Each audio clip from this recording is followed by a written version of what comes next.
Hola, ¿alguien me puede decir si se escucha lo que digo? Porque tenía algo en mi micrófono. Sí, Cande, te escuchamos bien.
Hola, buen día a todos.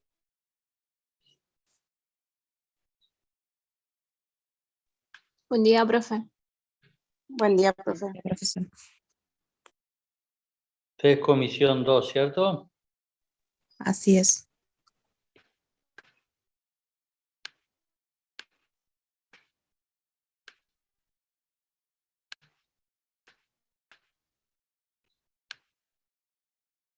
Bueno, aquí en esta parte continuamos la charla. Habíamos llegado hasta este sector, ¿cierto? Que era la clasificación. Hago un recordatorio rápido para que se pongan a tiro. La clasificación clínica era retardo de crecimiento intrauterino tipo 1 simétrico, tipo 2 o asimétrico y tipo 3 o mixto. Esa era la clasificación por clínica. Y la clasificación etiológica era retardo de crecimiento intrauterino intrínseco, extrínseco combinado y idiopático, que recuerdan que era más o menos un 13% de causas había de idiopáticas. O sea, ¿qué significaba idiopática? Recuerdan que no,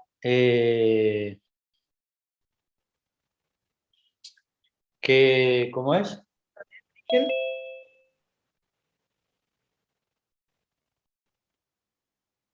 Perdón un segundito.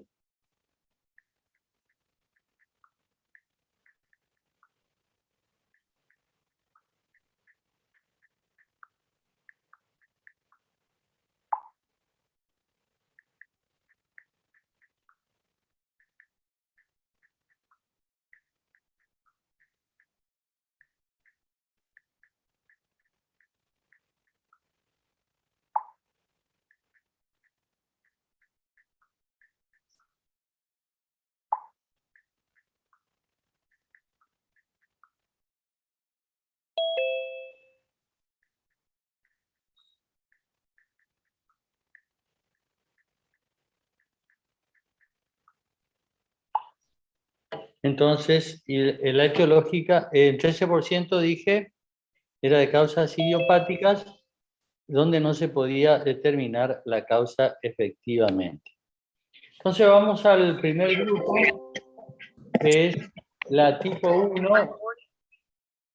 Siempre estamos dentro de la clasificación clínica, tipo 1, o también conocida como simétrica, ¿cierto? Entonces, ¿cuáles son las características de la tipo 1? Que es precoz, es intrínseca, es simétrica y armónica. Esa es la característica del bebé, ¿cierto? Precoz, intrínseca, simétrica y armónica. O sea, precoz porque se presenta inicialmente en las primeras fases del embarazo. En las primeras fases del embarazo, ¿cierto? Intrínseca,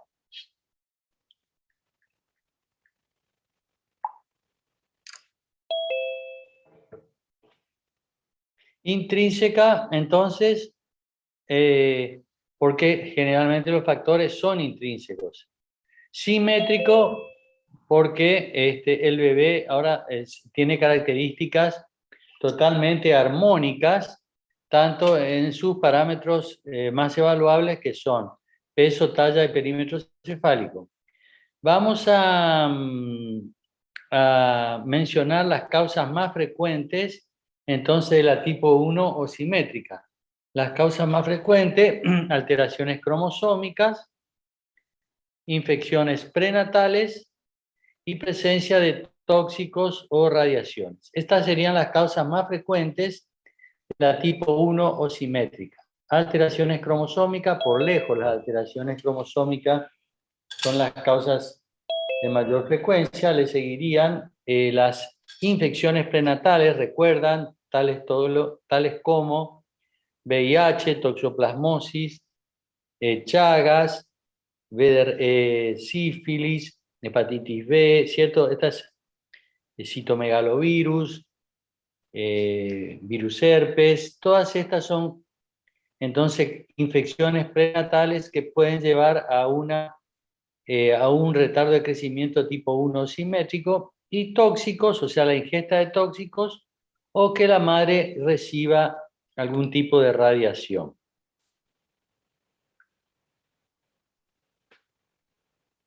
Las tipo 2 o asimétricas, entonces su presentación es tardía, o sea, mucho más allá de las 22 semanas. Recuerdan, hablamos de más o menos las 32, 34 semanas. Generalmente los factores generadores son extrínsecos o medioambientales. El feto es asimétrico, o sea, recién nacido, el producto es asimétrico, o sea, disarmónico. Por ahí puede tener una talla normal, pero un peso debajo del percentilo 3, por ejemplo, ¿cierto? Por eso son disarmónicos.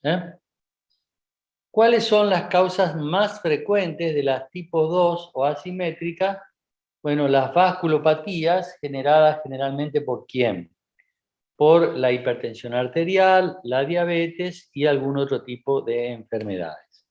Las dos principales, como mencionamos siempre, son la hipertensión arterial y la diabetes.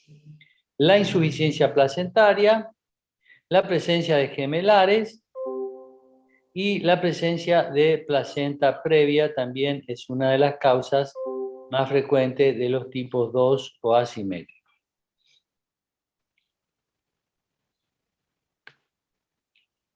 Y la tipo 3 o mixto tiene factores de la tipo 1 como que es de presentación precoz, como en el tipo 1, ¿cierto? Allá en las 22, 23, 24 semanas. Y tiene también factores generadores de origen extrínseco, como en la tipo 2 o medioambientales. Entonces, ¿cuál es la causa más frecuente de la tipo 3 o mixto? La desnutrición materna, ¿cierto? Entonces, este tiene muchos aspectos de pregunta de examen. ¿Cuál es la causa más frecuente de la desnutrición, por clasificación de la desnutrición tipo 3 o mixto? La desnutrición materna. Mucha característica de pregunta de examen, ¿cierto? Vuelvo a repetir. ¿Cuál es la causa más frecuente de retardo de crecimiento tipo 3 o mixto? Respuesta, la desnutrición materna, ¿cierto?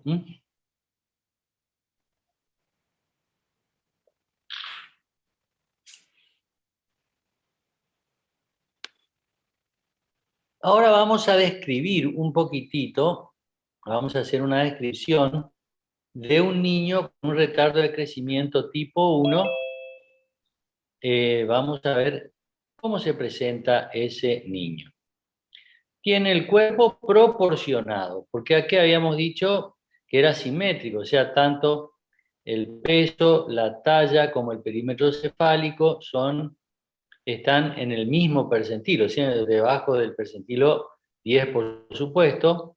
No tiene un aspecto adelgazado, ese bebé.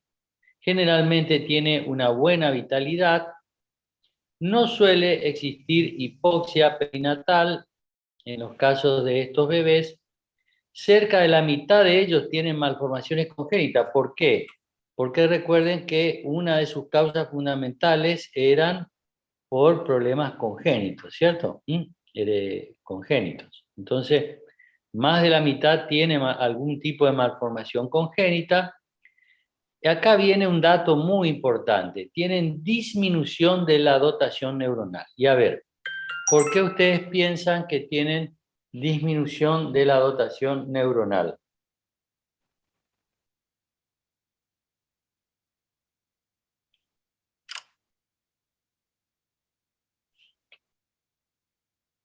Silencio de radio. Porque la causa... Sí, escucho. ¿Por la desnutrición de la madre? No, porque generalmente la anoxa o el impacto que afecta a estos niños es precoz, dijimos, ¿cierto? O sea, está ya ubicada en la semana 22. Y recuerda cuando describíamos que se afectaba principalmente en estos tipos de niños, se afectaba principalmente el desarrollo del sistema nervioso central, ¿se acuerdan? En cambio, en las tardías, lo que más se afectaba era el tejido adiposo.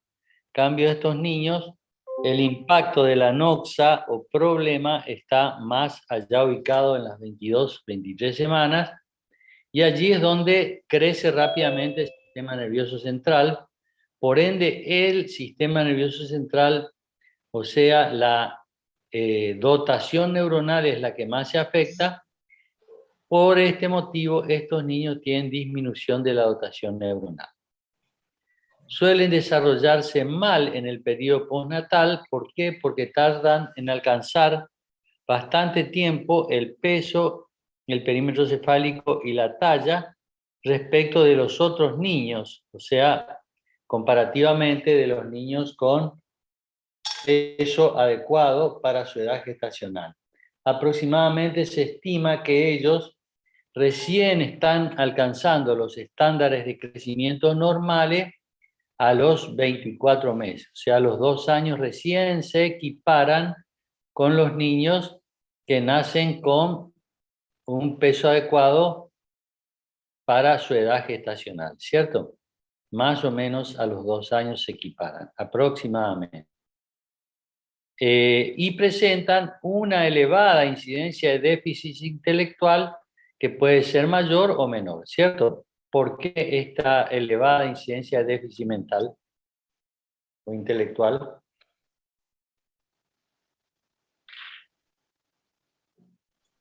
Acabo de decirlo un poco, La 3 dotación. frases más arriba. Por la disminución en la dotación neuronal, porque afecta al sistema nervioso. Claro, exactamente, porque tienen disminuida la dotación neuronal, por ende, al tener disminuida la dotación neuronal, tienen una elevada incidencia de déficit intelectual estos niños, ¿cierto? Un retraso madurativo generalmente cuando crecen, retardos o sea, problemas en la escolaridad, en la adaptación, a los pares sociales, bueno, todo ese tipo de cosas, ¿cierto? Ahora vamos a la descripción de un niño con un retardo de crecimiento tipo 2. Estos tienen un aspecto adelgazado, les sobra piel, como piel sobrante. Ellos suelen presentar hipoxia fetal al nacer. ¿Por qué? Porque tienen más sufrimiento, las mamás tienen más sufrimiento fetal agudo, y porque suelen ser meconiales también, eso es otra de las cosas que se asocia con ellos, hipoxia fetal. Generalmente hay una patología materna asociada, como hipertensión, diabetes y otras. No tienen disminuida la dotación neuronal, porque la noxa o el impacto es tardía, está allá en las 34, 36 semanas, a partir de las 32, pero fundamentalmente 34, 35, 36 semanas. O sea, que lo que más se afecta es el tejido adiposo, ¿cierto? Por eso son de aspecto adelgazado, como que les sobra piel. Pero ellos tienen una talla normal generalmente y un perímetro cefálico normal. Lo que tienen por debajo de su percentilo 10 generalmente, ¿qué es? El peso. El peso, exactamente. Uno de los parámetros de crecimiento, que es el peso. Suelen tolerar mal el parto, por eso la hipoxia, pero luego del nacimiento se desarrollan bien en el periodo postnatal y alcanzan rápidamente a los otros niños. O sea que, a diferencia del tipo 1, que habitualmente alcanza los patrones de crecimiento de los otros niños allá a los 2 años, estos niños bastante antes de ese tiempo suelen alcanzar el crecimiento de los niños nacidos, de los recién nacidos de término y de peso adecuado para la gestacional. Ya para el año suelen estar equiparando a estos niños, ¿cierto?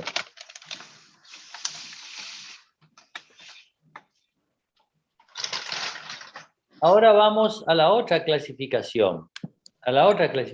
¿Cierto? Que era la de tipo etiológico. ¿Recuerdan? ¿Sí? Sí, profe. La primera fue la clasificación de tipo clínica. Y la segunda clasificación que había era la de tipo etiológico. Por etiología, entonces, podemos clasificar a los recién nacidos como retardos de crecimiento intrauterino intrínsecos, fundamentalmente por causas que están en el feto, como defectos cromosómicos, los más comunes, retardos de crecimiento intrauterino extrínseco por causas o elementos externos al feto, como por ejemplo patologías placentarias o del cordón umbilical, retardo de crecimientos intrauterinos combinados, donde se conjugan factores intrínsecos y extrínsecos, Y por último, recuerden el retardo de crecimiento intrauterino idiopático, que constituía un 13% más o menos, es un caudal bastante importante, donde decíamos que era difícil determinar la causa o el origen o la etiología del retardo de crecimiento. Para ello se esbozaron teorías probables teorías que causarían este retardo de crecimiento. Uno sería menor volumen plasmático, el otro menor débito cardíaco y el tercero mayor resistencia vascular periférica. Pero esto quiero decirle que son solo teorías, ¿cierto? Son solo teorías, no hay nada demostrado al respecto, pero se los debo mencionar porque en algunos textos figura esto como probables causas idiopáticas de retardo de crecimiento intrauterino. ¿Cómo se llega al diagnóstico de retardo de crecimiento intrauterino? ¿Cómo llegamos al diagnóstico de retardo de crecimiento intrauterino?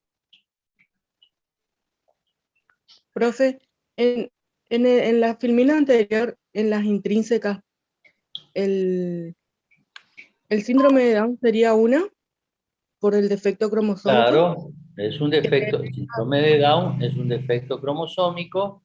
Ustedes saben que, por ejemplo, ¿qué pasa en el síndrome de Down a nivel cromosómico?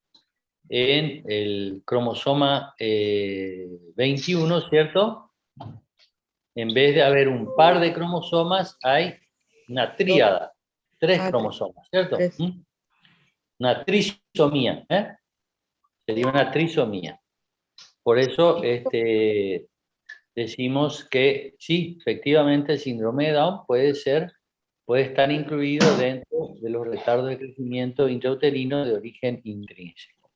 Y eso, ahora hay una ecografía la semana 12, si mal no recuerdo, que observa el hueso nasal para detectar Sí, observa varias cosas, no solo el hueso nasal. Observa cómo está el dorso, la zona dorsal del cuello, el tamaño de los huesos femorales, presencia o no de cardiopatías congénitas, porque todo se asocia con síndrome de Down, ¿cierto? O sea que la famosa ecografía de la semana 12 es en este momento muy importante. No solo se hace ecografía en la semana 12, se hace una serie de análisis también, ¿cierto? En la semana 12 para decidir, donde pueda decidir la madre en la semana 12 si hay algún tipo de malformación severa en su niño, pueda decidir un aborto o no, ¿cierto? Si continúa con ese embarazo o no. Por eso es que se hace en esta semana, en la semana 12, donde todavía podemos hacer... ¿Quién está martillando la computadora?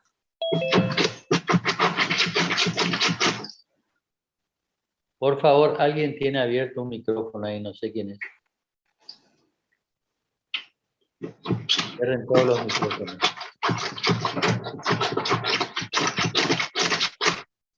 Analía Subelsa. Analía Subelsa. Analía Subelsa. ¿Me escuchás? Analía Subelsa. Ya tu micrófono. Analía Subelsa, mutea tu micrófono.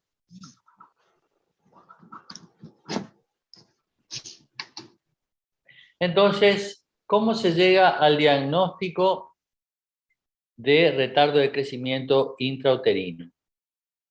Hay hay una actividad que es la de sospecha, ¿cierto? Cuando empezamos a sospechar que puede haber un retardo de crecimiento intrauterino, cuando el incremento de peso materno está por debajo del percentilo 25, por un lado, y la curva de altura uterina cae por debajo del percentilo también 25 y se acerca al percentilo 10. ¿cierto? O puede estar ya por debajo del 10. Entonces, eso nos genera una sospecha. Nosotros estamos haciendo un seguimiento de una embarazada y vemos que de pronto en los controles sucesivos el peso de la madre empieza a caer y se ubica por debajo del percentilo 25, mismo en lo que respecta a la curva de altura uterina, que también la vamos a ubicar en curva de percentilo, y vemos que cae por debajo del 25 y se acerca o se ubica por debajo del 10. Esto nos hace sospechar francamente de que puede estar habiendo un retardo de crecimiento intrauterino.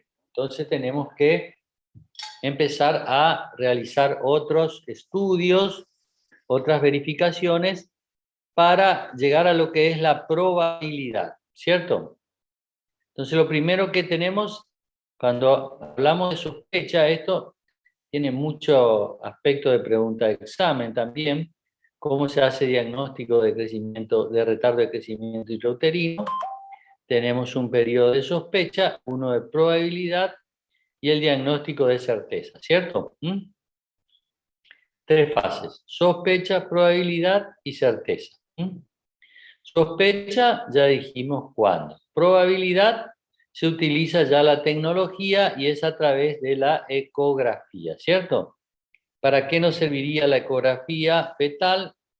Ecografía fetal, confirmar el diagnóstico, identificar el tipo de retardo de crecimiento intrauterino, descartar malformaciones congénitas, evaluar la cantidad de líquido amniótico existente, evaluar la madurez de la placenta y se hace un score que es un score de vitalidad fetal, se llama score de Manning, M-A-N-N-I-N-G, score de Manning, donde estimulamos la vitalidad fetal y vemos cómo está la vitalidad del feto, su frecuencia cardíaca, movilidad, etcétera, ¿cierto?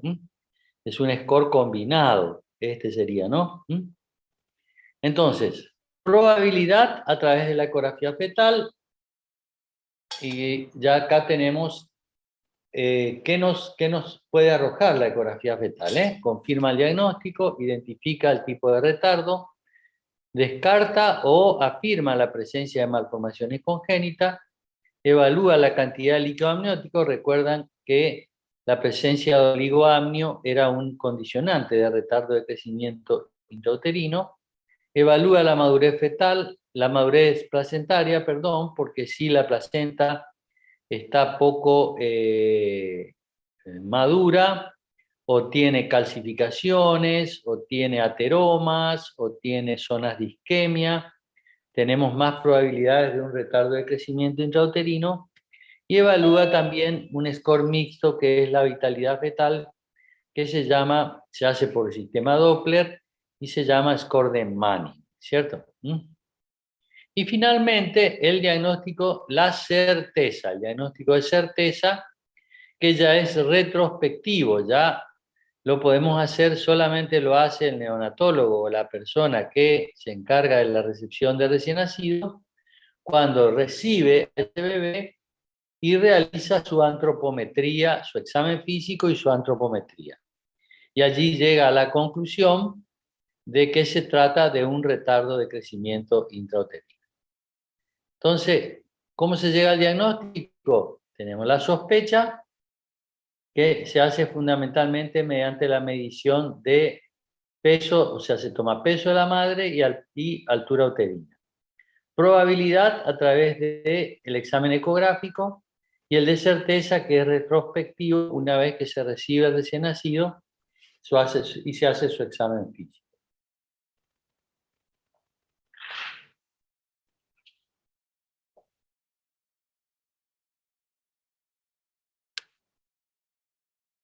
Bueno, ¿qué mide la ecografía? La ecografía, ¿qué mide?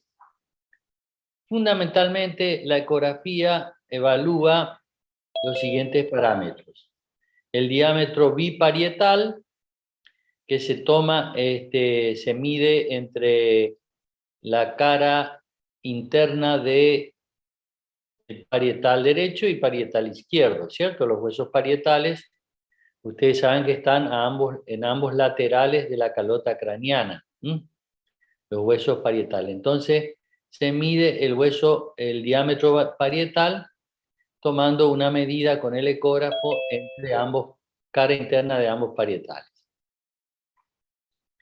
Este diámetro crece rápido hasta las 30 semanas, luego hace una meseta al término y se mide también perímetro y área cefálica, ¿cierto? Pero fundamentalmente lo que medimos es diámetro biparietal porque de alguna manera el crecimiento del diámetro biparietal va a expresarnos en forma indirecta el crecimiento de la masa encefálica, ¿cierto? Si el diámetro biparietal es pequeño, o sea, o no se desarrolla como debiese, nos está hablando de un bajo crecimiento cerebral, nos habla de que hay un pool neuronal disminuido, ¿cierto? Y seguramente esto nos traerá en futuro problemas en el desarrollo neurológico de este bebé. El otro diámetro que vamos a medir es el diámetro abdominal. ¿Por qué? Porque el diámetro abdominal revela el estado nutricional del feto hasta las 36 semanas, es menor que el diámetro biparietal, luego se iguala y al término es mayor que el diámetro biparietal. El diámetro abdominal, que fundamentalmente se utiliza para revelar el estado nutricional del feto.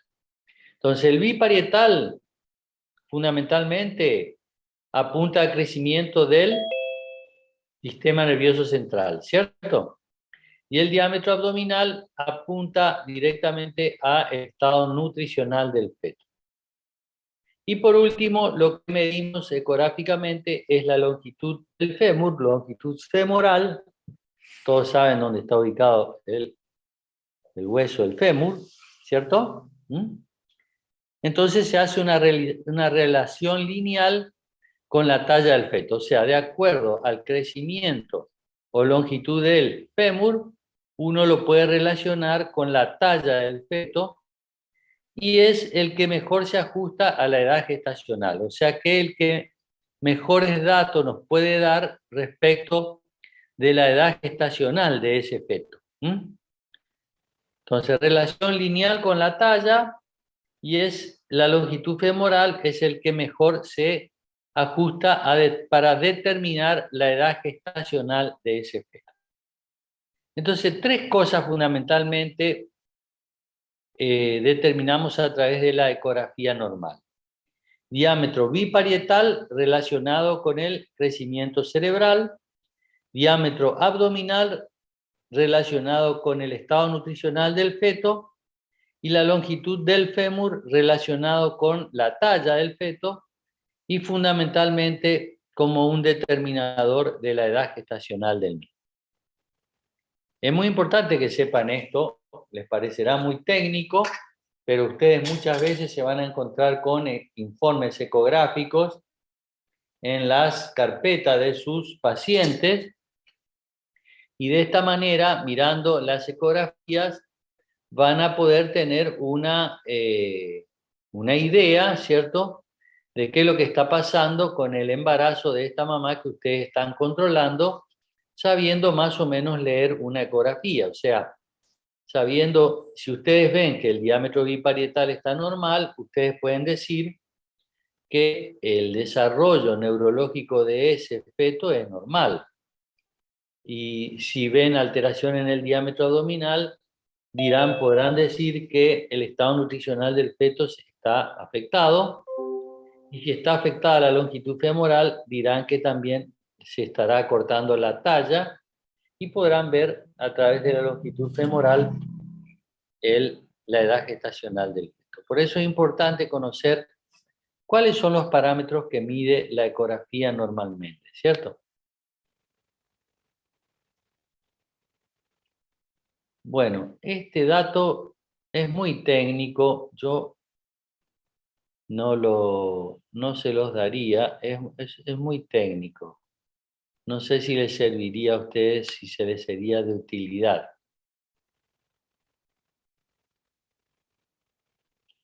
Esto podría ser, si, para que ustedes tengan presente, el diagnóstico ecográfico de retardo de crecimiento intrauterino, uno lo logra comparando las medidas con las tablas de percentilos, ¿cierto? Siempre hay que llevar todas las medidas a las tablas de percentilos. Entonces tenemos la curva del crecimiento del diámetro biparietal, cae por debajo del límite normal luego de las 24 semanas en el tipo 1. Fíjense, en el retardo de crecimiento tipo 1, si hacemos una evaluación ecográfica, las curvas de crecimiento del diámetro biparietal van por debajo de las 24 semanas, van por debajo de los límites normales luego de las 24 semanas. Y en el tipo 2, o extrínseco, en general el diámetro biparietal no está afectado. Eso es lo que habíamos dicho en la ecografía, en la filmina anterior.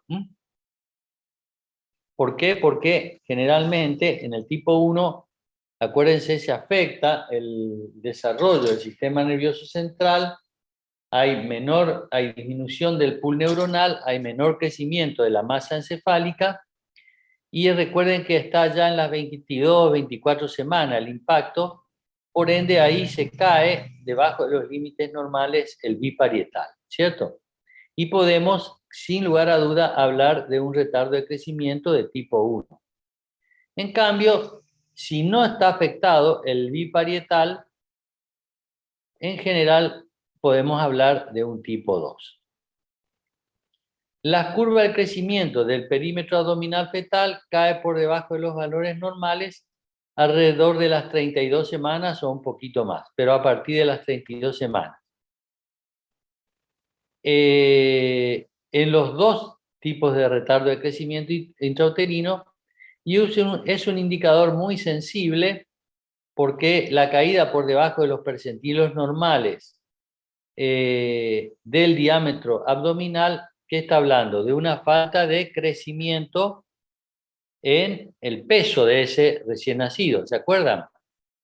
Entonces nos está hablando de un retardo de crecimiento, pero fundamentalmente más que nada del tipo 2, ¿cierto? Más que nada del tipo 2. Bueno, y acá habla de los índices que no me interesa. Me interesa más que nada estos dos parámetros que le acabo de mencionar. ¿Qué pasa para el tipo 1 con el biparietal? ¿Y qué pasa con el tipo 2 con el perímetro abdominal fetal? ¿Cierto?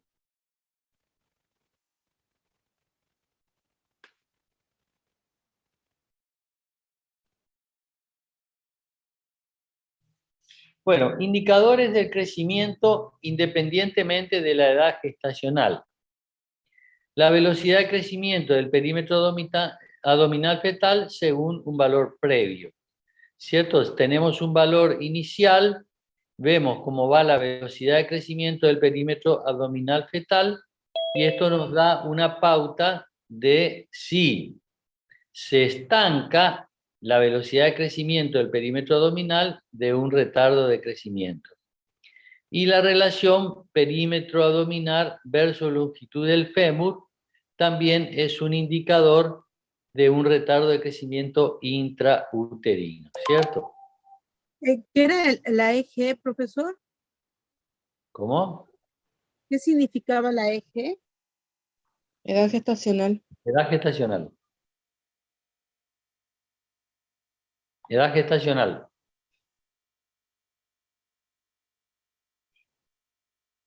¿Está entonces esto?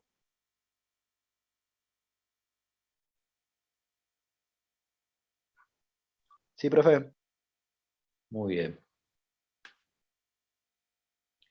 Entonces, vamos ahora a determinar las conductas obstétricas antenatales antes del nacimiento, por eso antenatales,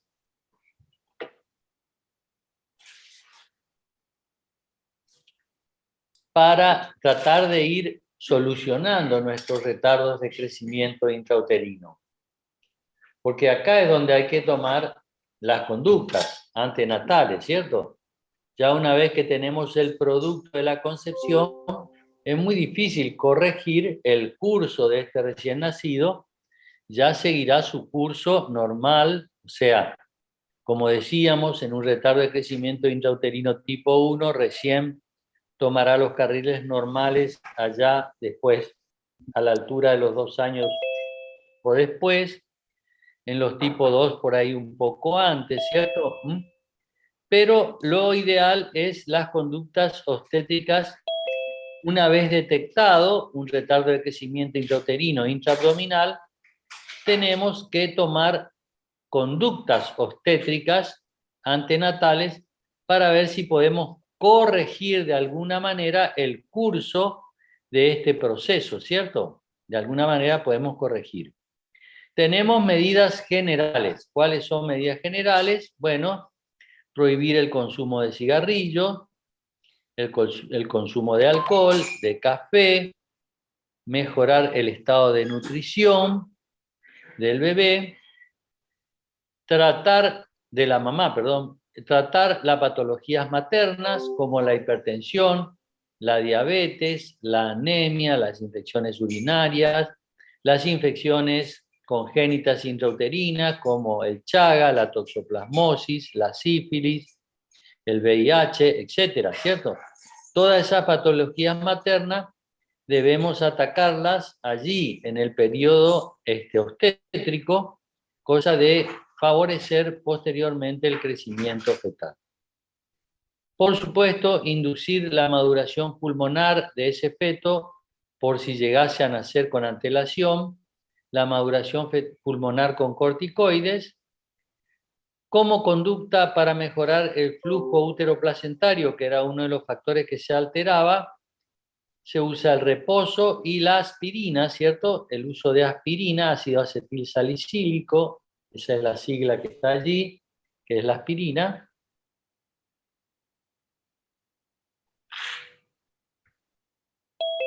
Y vigilar la salud fetal, ir vigilando permanentemente la salud fetal, porque a veces llega un momento que se ve tan afectada la salud fetal que tenemos que decidir la extracción del feto antes de tiempo, ¿cierto? ¿Cómo vigilamos la salud fetal?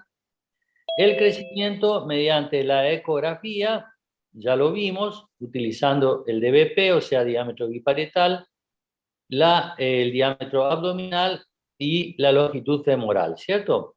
Con esos parámetros nosotros podemos ir vigilando el crecimiento ecográfico de ese feto.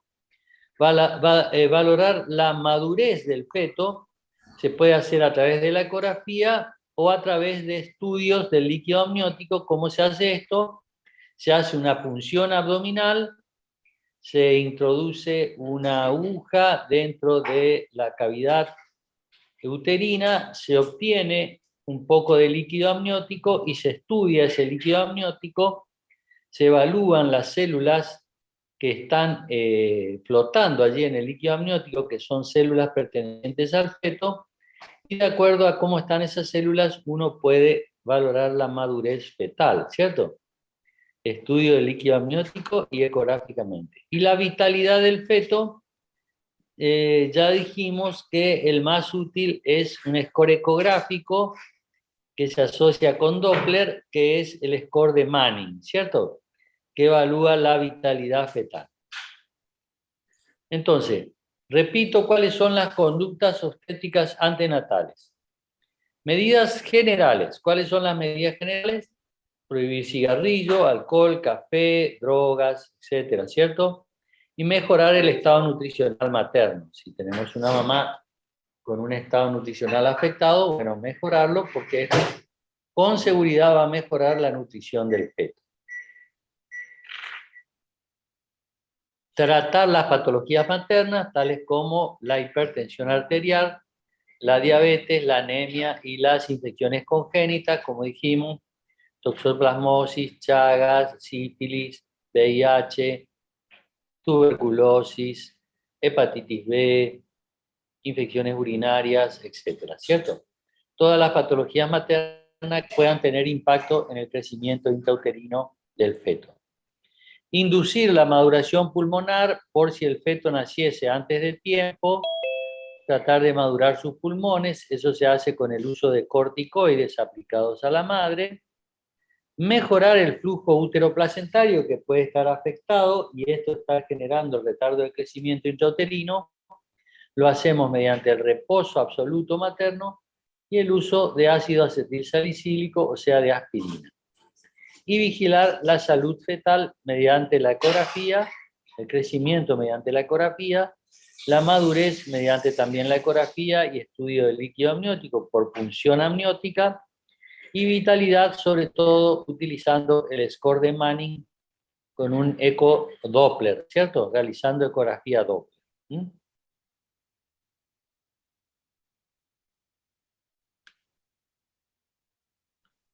Bueno, la elección del momento oportuno para el nacimiento, ¿en base a qué se debe tomar la decisión? En base al seguimiento estricto de la condición fetal intrauterina, o sea, si ese feto, a pesar del retardo de crecimiento, tiene buena vitalidad y demás, podemos sostenerlo en la cavidad intrauterina todo lo que podamos hasta llegar más o menos a una edad cercana o al término, ¿cierto?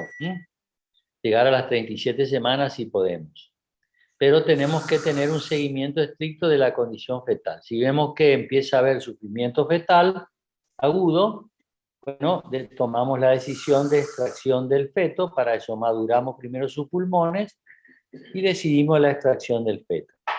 Y también dependerá de la complejidad de nuestro servicio de neonatología, porque si estamos en un sitio donde no tenemos un adecuado servicio de neonatología, pónganle que ustedes están prestando servicios como enfermeros en vaca perdida, ¿cierto? Seguramente no tendrán servicio o María Cristina, el Chorro, ¿cierto? Distintos San Martín II, distintos lugares en el interior de nuestra provincia donde realmente hay hospitales con una estructura bastante adecuada, pero no lo suficiente como para sostener un recién nacido con patologías inherentes a un retardo de crecimiento intrauterino como dificultad respiratoria severa, etcétera, ¿cierto? Entonces, la elección del momento, de acuerdo al seguimiento estricto de ese feto con retardo de crecimiento intrauterino y el lugar donde se encuentren, la complejidad del servicio de neo. Si ustedes detectan un retardo de crecimiento intrauterino que empieza a tener signos de sufrimiento fetal agudo, obviamente, ¿qué van a hacer? ¿Qué piensan que van a hacer si se encuentran en un lugar inadecuado?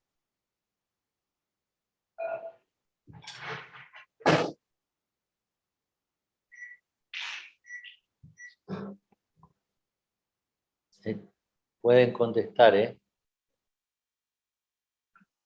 Pues ya se deja, es preferible llevarlo directamente al hospital, ¿no? O sea, estar más cerca de donde puedan atender. Se traslada a un centro de segundo o tercer nivel, preferentemente de tercer nivel, ¿cierto? Que tenga un servicio de alta complejidad, de mediana o alta complejidad, para sostener la sobrevida de ese recién nacido que nace con distintas patologías, ¿cierto? O sea, un embarazo ya se convierte en lo que se denomina un embarazo de alto riesgo. Por ende, generalmente los embarazos de alto riesgo ya son trasladados más que nada a un segundo o un tercer nivel, si no da la complejidad del servicio de neonatología para sostener a este tipo de recién nacidos.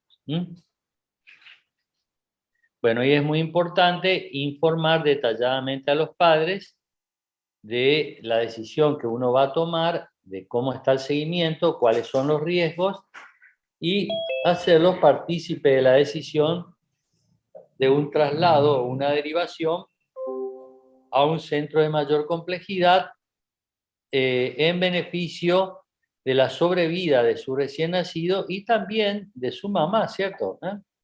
Porque puede estar en peligro también la vida de su mamá. ¿Cuál va a ser la elección de la vía del parto?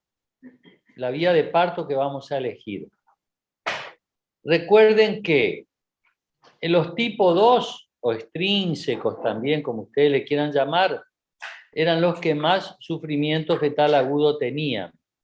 Entonces, estos recién nacidos con retardo de crecimiento tipo 2 o extrínsecos, como ustedes le quieran llamar, como tenía mayor incidencia de sufrimiento fetal agudo, es preferible la vía quirúrgica, o sea, realizar no un parto vaginal, sino una cesárea. Una cesárea.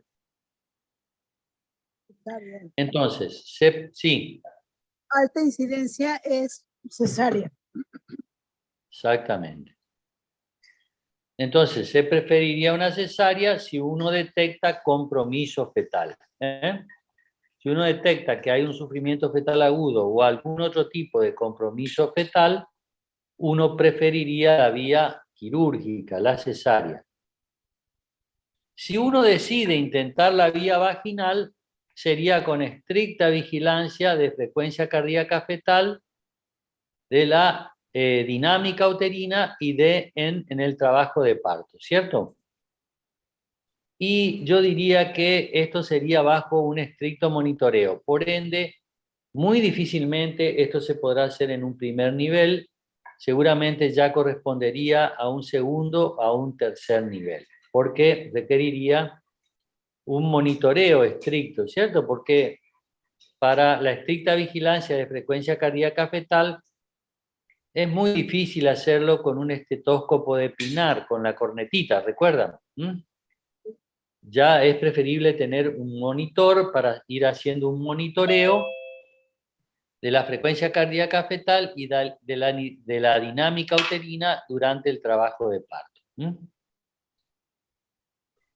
Bueno, y acá, entonces, hacer un monitoreo fetal electrónico, y ya dijimos que este segundo punto ya no lo realizamos más, que es la muestra de sangre capilar fetal. ¿Recuerdan? Que era la que tomábamos el pH de cuero cabelludo porque fetal, ¿no?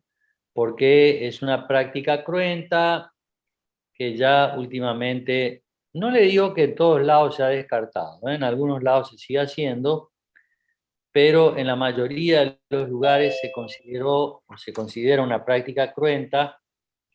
Por ende, se ha decidido, no, yo no, se ha decidido por consenso no realizar más esta práctica a partir de estos conceptos de los nuevos conceptos del dolor en el recién nacido que fueron muy trabajados, como les dije, por el doctor Singh, que es un doctor hindú, pero que trabaja en Gran Bretaña hace muchos años, y que trabajó mucho sobre el dolor en el prematuro y en el recién nacido. Entonces, en base a estas evidencias que el doctor Singh demostró a través de numerosos trabajos en publicaciones, esta es una práctica que se ha discontinuado, ¿cierto? Pero el monitoreo fetal electrónico es obviamente una práctica que se mantiene vigente y es muy útil, ¿no? O sea, el electrónico sí, pero la sangre no. Exactamente, esa trataríamos, se descartó. Como le dije, si les toca ir a trabajar, acá en Formosa no se hace, ¿eh? En el servicio de neonatología, ahí en el área de recepción, por lo menos en mi época, yo fui jefe durante 18 años, nunca tomamos muestra capilar de cuero cabelludo. Teníamos todos los medios para hacerlo, pero habíamos decidido no hacerlo y no creo que ahora tampoco se haga, menos ahora.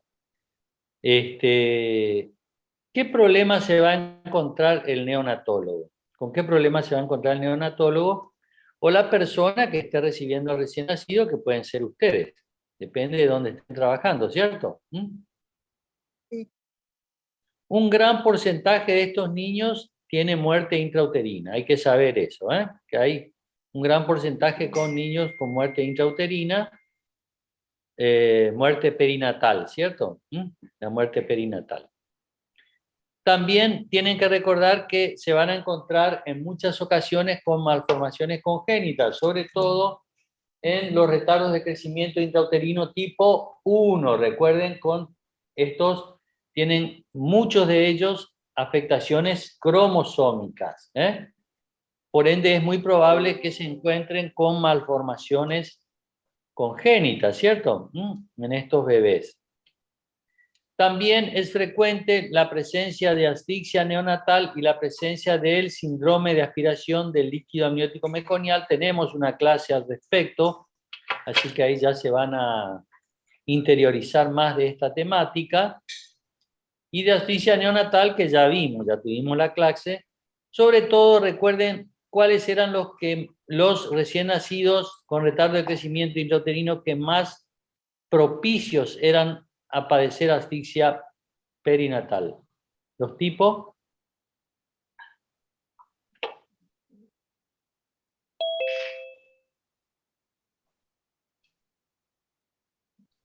Parece que el día nublado y lluvioso causó somnolencia en el alumnado. Los tipo 2, ¿cierto? Los tipo 2 son los más pasibles de padecer asfixia neonatal. Tienen más sufrimiento fetal agudo que los tipo 1. Y también son los que más eliminan meconio al líquido amniótico, los SALAM. También recién nacidos con infecciones prenatales, sobre todo los tipo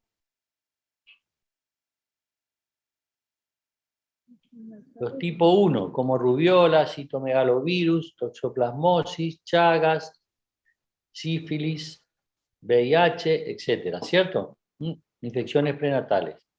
Y alteraciones metabólicas y de otros tipos como hipocalcemia, hipotermia, o sea, caída de la temperatura rápida del recién nacido, poliglobulia, o sea, mayor cantidad de glóbulos rojos que lo habitual, presencia de enterocolitis necrotizantes, o sea, lesiones del intestino, delgado o grueso, son los problemas que puede encontrar la persona que recibe al recién nacido. Profesor, ¿qué era SN lo último?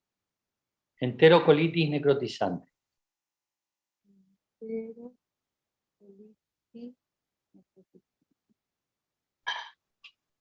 Bueno, ¿qué pronóstico tienen estos bebés con retardo de crecimiento a largo plazo?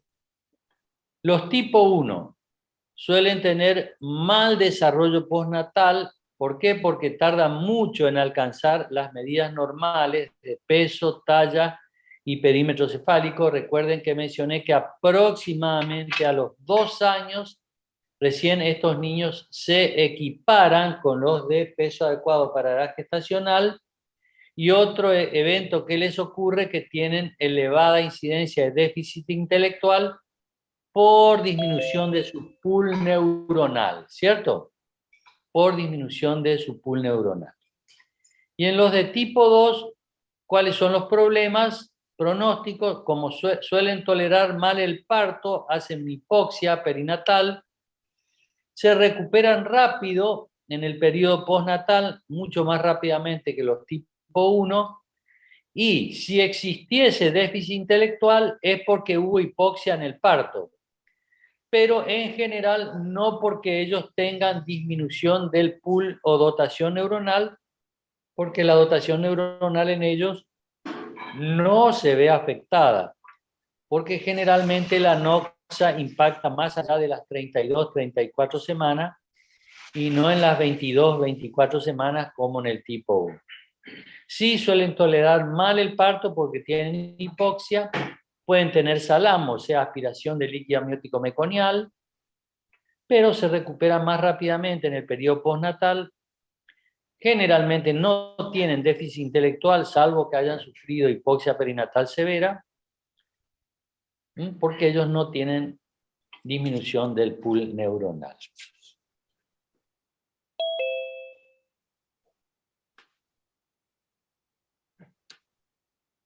Bueno, conclusiones. Entonces, el retardo de crecimiento intrauterino tiene una alta trascendencia médica y social a corto plazo porque aumenta notablemente la morbimortalidad perinatal.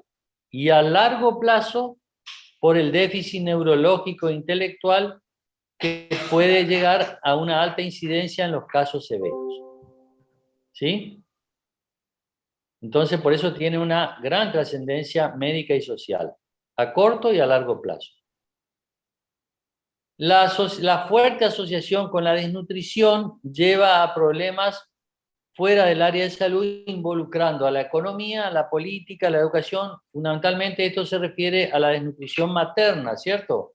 Que es uno de los factores que conlleva altamente a retardo de crecimiento intrauterino. Entonces, esto tiene connotaciones fuera del área de la salud, donde están involucradas la economía, la política, la educación, la cultura, etcétera, ¿cierto?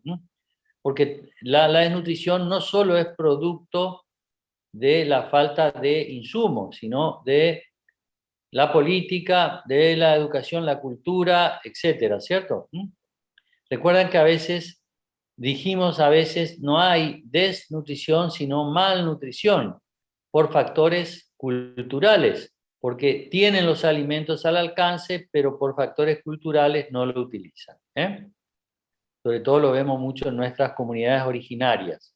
¿Qué pasa eso? Por ahí tienen los elementos como para tener una adecuada nutrición, pero por elementos culturales utilizan otro tipo de nutrición y no el que debiesen. Eso involucra factores culturales, factores políticos, etc.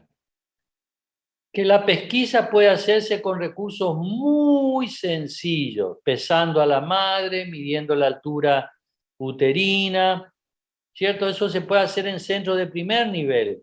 Siempre también hay un ecógrafo en el centro de primer nivel a través de la interpretación de la ecografía, de los parámetros sencillos de la ecografía, no de los índices que a veces son más difíciles. O sea, sabiendo leer un diámetro biparietal, un diámetro abdominal y una longitud femoral, con esos tres elementos de la ecografía, una simple ecografía fetal, ya podemos nosotros arribar a diagnóstico de retardo de crecimiento intrauterino. Y si bien es difícil bajar la incidencia, es muy difícil porque está ahí parada hace muchos años entre el 10 y el 12% la incidencia de retardo de crecimiento intrauterino, depende del lugar donde estemos hablando, en otros lugares más alta, 17, 18. Sí se puede lograr disminuir la morbimortalidad perinatal con una buena atención de la embarazada, ¿cierto? Esas serían las conclusiones a las que arribamos. Bueno, aquí termina nuestra clase de retardo de crecimiento intrauterino y vamos a pasar a tomar asistencia. Me esperan un ratito, voy a traer la lista.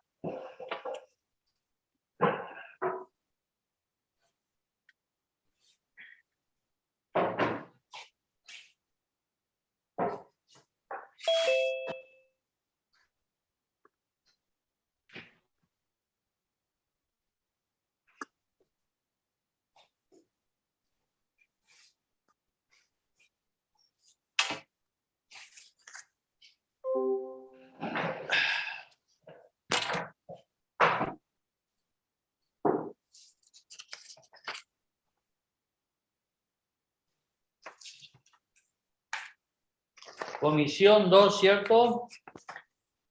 Sí, profesor. Sí, profe. Bueno, estén atentos porque no quiero lo de toda la clase que después 26 me preguntan, a mí me llamó. Bueno. Irala. Presente.